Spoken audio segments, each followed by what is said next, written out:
Hey, it's Dave Cross back with another Illustrator tip for you, courtesy of Illustrator Techniques newsletter. And this one is a really cool way to take full advantage of live trace in Illustrator. And we're going to start off in Photoshop by saving our photo as a Photoshop document. So for this to work, it needs to be in Photoshop, not JPEG or TIFF or something else.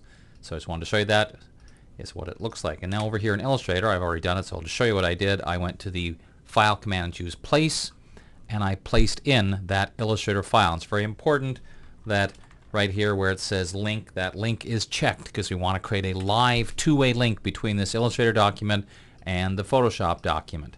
Now we're going to go ahead and live trace this, and we'll live trace it as a color 6 file just to begin with, and you'll see it does the whole live trace thing. But what we're going to do is not expand it. If you expand it, you lose the live traceability. So obviously we want a little more than 6. So I just wanted to show you to start off, and we'll do 8 as an example and see what that does. Now, the way that this works is because this is linked, it's still a live reference to the original Photoshop document. So if I hold down on the Macintosh, it'll be Command Option. On Windows, it'll be Control Alt and double click on this file. You have to have the black arrow selected, of course, for this to work. It will jump back to Photoshop, and here's my Photoshop document. So now I could make some change to it. For example, if I wanted some kind of a special effect, I could apply a threshold adjustment layer, which is going to have a very dramatic effect on our photo. I'll save it, and then when I switch back to Illustrator, you'll see that right away it's going to update. Now I have it set to automatically update. Yours, you might get a dialog box that asks you, but now you see it automatically updates. And if I don't like that, I can double click, come back, and let's try, for example, lowering the opacity of that threshold adjustment layer.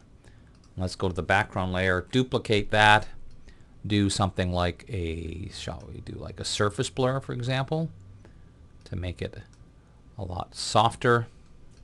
And once again, save it, switch back to Illustrator, re-imports the file, and then redoes the live trace.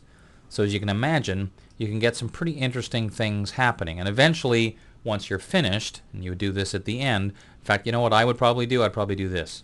Let me move this up here. I would hold down Option or Alt, copy it. So I'm making a copy, and this one I would expand. And that way it's going to leave the live trace link to the Photoshop one alone and give me this one, where now I could go in and start playing with this document, for example, deleting this white area. And let's just finish this off something real quick here. Let's add a star, and we'll just color it something like this. Pick a color, drag it over here, and throw it behind to show you the beginnings of some kind of funky little artwork. So the main idea is keep that Photoshop document as a Photoshop file, link it to Illustrator, and do the live trace. You get a really cool way to experiment with live trace on the fly.